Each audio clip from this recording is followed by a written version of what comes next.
Gary himself has been with the Florida Bar for 24 years, including 10 years on the Board of Governors, and in that 10 years, he served on its most important committees.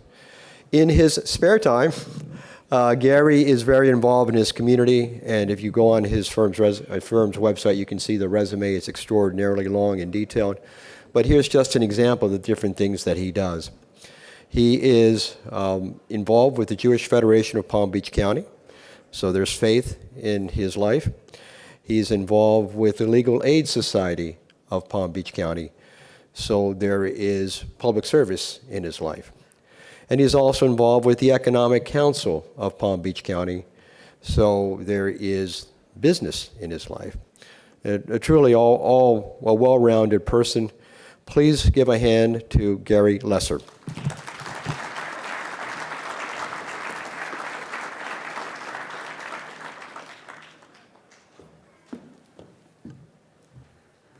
Well, good afternoon, almost evening. Manny, thank you for that very kind introduction. I appreciate it. I will tell you what I really appreciate is being with you here right now as your president of the Florida Bar. And as I look around the room and as I've been walking around the convention area, it's so great to see many, many friends and familiar faces. It's my honor to be with you today. What I'd like to talk with you about briefly is the role that the Florida Bar plays with and for the Florida Supreme Court and our court system. Actually, as it so happens, that's the best part of this job. We work for the independent legal profession, the independent court system, and of course our Supreme Court. So I'd like to tell you a few things that we're working on right now, and I think it'll be helpful for you to know. Our biggest lift is lawyer regulation, lawyer discipline. It's the biggest part of our budget and of our manpower. We have grievance committees all over Florida, and it's comprised of lawyers and non-lawyers. Some people don't know that. The non-lawyer involvement is extremely important. Part of our lawyer discipline system is about protecting the public from bad actors, lawyers who do wrong. And the participation of these non-lawyers is crucial to that work. But I'm also a big believer that we don't do things just because that's the way we've always done it. Maybe there are careful, thoughtful ways we can do things better. So one of the things that we've started doing is we've greatly increased our training for the grievance committees. It's a 3-year term. You can do 2 terms. People rotate off. You lose institutional learning. So it's very important for consistency and process that we have more training. More recently, the bar created an anti-solicitation hotline. That happened in the aftermath of Hurricane Ian and some of the bad actors who went to the scene. I mean, literally the next day. Just terrible. We actually suspended one of those lawyers who did so. We made the decision to keep the anti-solicitation hotline active and present, and we'll always continue to do so. We need to make it easy to report lawyers who are bad actors. You know, once upon a time, you had to print a bar complaint form, fill it out in ink, and then mail it in.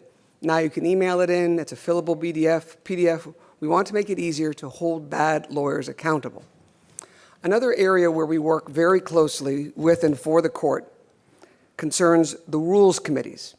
So we actually have 74 standing bar committees, over 2,000 people. And the reason why I know that number by heart is because about a year ago, I was in Tallahassee for a week making all those appointments. That's a lot of appointments. But it's the rules committees that are really, really doing a lot of the heavy lifting.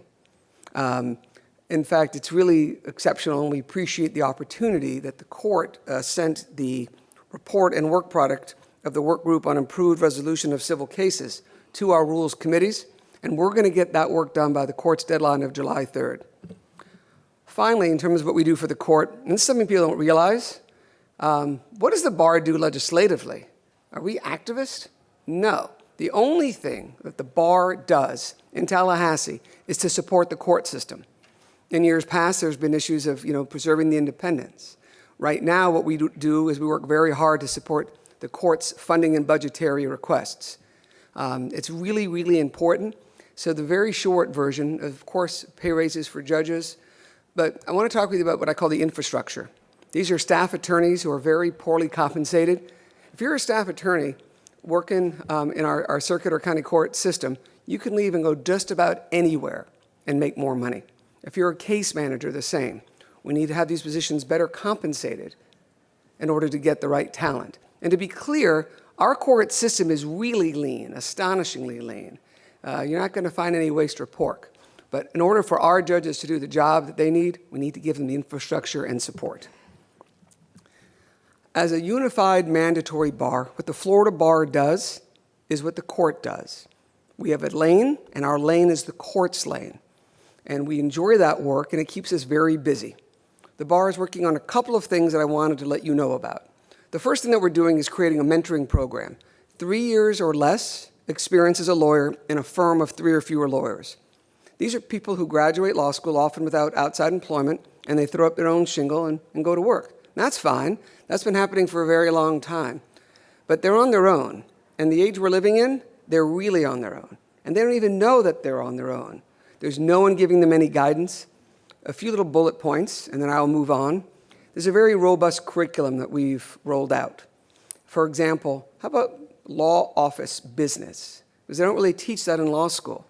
How do you deal with office politics? What do you pay? How do you develop referral sources? No one teaches you any of that. That is a whole lesson plan that we have. How about the practice of law? You're a brand new lawyer, and you've got your first real difficult client who's yelling at you. You get your first bar complaint. How about that first really mean email you get from opposing counsel that makes you so angry as a new lawyer? How could he or she talk to me that way? You know what? Maybe the right answer for the trajectory of a new lawyer's career is not to send a meaner email back. Who gives that type of advice or guidance? A mentor. And I'd have to imagine that every single person in this room has had a mentor or mentors that have helped all of us get to where we are today. Mentors allow us to grow personally and professionally. And I have more good news. If you choose to sign up to be a mentor, 5 years or more, member of good standing with the Florida Bar, you'll be getting CLE credits. Where we imagine the heavy lift is going to be is getting mentees. I think it's human nature to sometimes not know what we don't know. And we imagine there are going to be some newer lawyers who think, I got a law license. I got a website. Did you see my website? I look like this. I look very fierce. And they think they're fine, and they don't know what they don't know. I'm happy to report that the Supreme Court of Florida is very supportive of this initiative. It's going to happen. In April, we're going to roll out opportunities to sign up to be a mentor or mentee. We're going to launch it at annual convention. Please sign up to be a mentor. We can really have a positive impact on the trajectory of these newer lawyers. Greater access to legal services. The court wrote us a letter and said this problem of decades, people not hiring lawyers anymore, we'd like you to solve it in 8 months. Sure, no problem. It was one of my great honors to send a letter at the end of December, per the court's deadline, to Chief Justice Muniz and send our recommendations in the areas of pro se, self-represented litigants, pro bono, legal aid, and the bigger lift, affordable legal services. I'll do you a favor by not going over the 267-page report and hit a couple of highlights. You know, Texas, for example, established a pro se court. I don't see that happening here. But how about a permanent committee or commission for pro se, where there's consistency and efficiency that make it easier for our judges, easier for our clerks? One of the recommendations are standardized pro se civil cover sheets for family law, for any type of litigation over money. In the world of pro se pro bono, well, a number of recommendations, including making it easier to become a certified legal intern. Wouldn't it be amazing if every legal aid organization in Florida suddenly had 2 or 3 CLIs on an ongoing basis? That'd be hugely impactful. Getting people to hire lawyers is a problem. People aren't hiring lawyers anymore. The data is astonishing. So there's a couple things that we can do about it. One of the things that we're promoting and pushing out is prepaid legal service plans. How many people have heard of a prepaid legal service plan? Just by show of hands. All right, pretty good. Great group. Who in the room has ever been a prepaid legal service plan attorney? Me and like 3 other people. God bless us. Because it's not easy. You get paid like an HMO, a capitation of the people who live in your area. You do a lot of work for free letter, free conference, and you can charge a lower hourly rate. These were invented in the late 60s and early 70s specifically to provide affordable legal services. So I'm not a businessman. I don't advertise or do any of that. But this is a great business opportunity for lawyers who can expand the market. We met with the 2 major providers of prepaid legal service plans, and by their estimate, they're hitting 2.5% of the market. This is a great opportunity, especially to hire younger lawyers. So I recognize something. I am literally the person standing between my audience and the reception. So with that in mind, I will tell you, it's my honor to be the president of the Florida Bar. It has involved time away from my work, though I'm still working on cases. The bigger sacrifice, frankly, is a time away from my wife and my 17-year-old daughter who are still at home. But they're very supportive. And the opportunity to come to this group, to come to the Federalist Society, and to be with you is my great honor. If you have any questions about anything I've said, when I ran for bar president like 10 years ago, it seems, I said I'm always available and accessible. Call me, send me an email. We'd love your questions and involvement. Thank you for the invitation to be with you. I look forward to seeing you at the reception.